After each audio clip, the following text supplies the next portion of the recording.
The opportunity to testify today. I proudly work as Governor Jay Inslee's Maritime Sector Lead and serve as Board Chair and founder of Washington Maritime Blue, a strategic alliance. Yeah, Mr. Berger, you'll find that you can bring the box that the microphone is built into towards you. That'll move.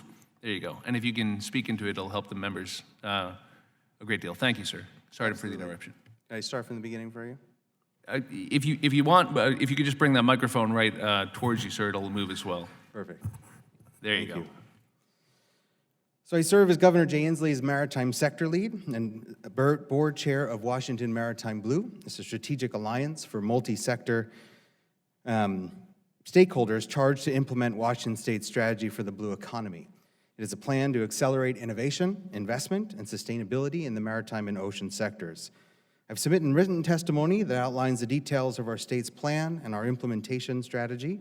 And today I'm here to share how coordination and multi-stakeholder partnerships have contributed to our success and national leadership. And ask that Congress consider what role you can play to support both the necessary R&D plus the ecosystems for innovation it will take to achieve national and global targets. The OECD predicts that the maritime and ocean economy will double to $3 trillion by 2030. Other nations in Europe and Asia are investing billions in zero-emission maritime solutions and ecosystems of innovation in a coordinated and organized approach. Not only are they drastically reducing emissions and increasing safety, but they are helping to save billions in operational costs. They're creating new markets and driving capital investments and jobs into communities. In the state of Washington, we've decided that this is the course we want to set, to do the right thing and stay economically competitive in a global stage. With great commitment from our industry leaders, we are building on our state's diverse and interdependent maritime sector and leveraging the expertise of our research institutions, tech industry, advanced manufacturing, and ocean engineering to drive investment. Add to this a long history of commitment to environmental performance, quality craftsmanship, and best management practices, and couple that with a culture of innovation, investment, and collaboration, and we will create a global hub for solutions and economic growth. As we were wrapping up our strategy last year, it became clear that we needed mechanisms in place to begin implementing on day one. We investigated other world-class maritime regions.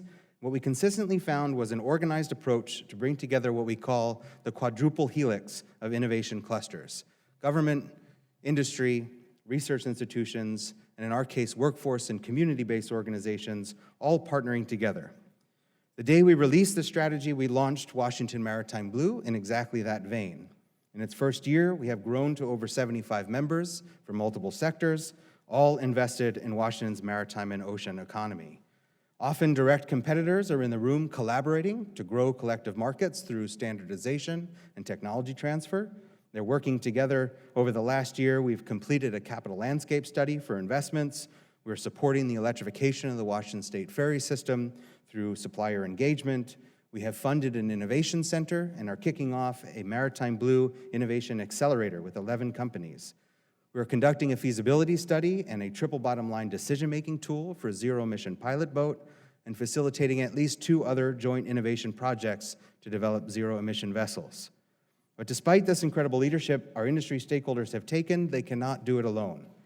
If we were to be successful, it will need to take an organized approach and the right strategic investments by Congress to support the millions of existing jobs in the maritime sector and create the next generation of workforce to make that a reality. We are encouraged by the collaborative approach of some key leaders in the Department of Commerce, Energy, NOAA, the Navy, Coast Guard, and MARAD, and will continue to work closely with our partners there.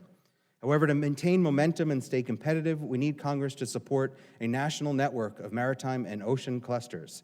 We cannot foster and enable these ecosystems of innovation in isolation. State and local leaders need assistance and resources to support local companies, to collaborate, and stoke the interest of entrepreneurs and investors to take advantage of that $3 trillion opportunity. You have access to our complete state strategy, and I encourage you to read it through. It works to advance our goals as an industry. Together, we can take advantage of models that are working, continue to gather our resources, and get to work. Thank you, and I look forward to answering any questions you may have. Thank the gentleman. Before I proceed, I'd just like to welcome Congressman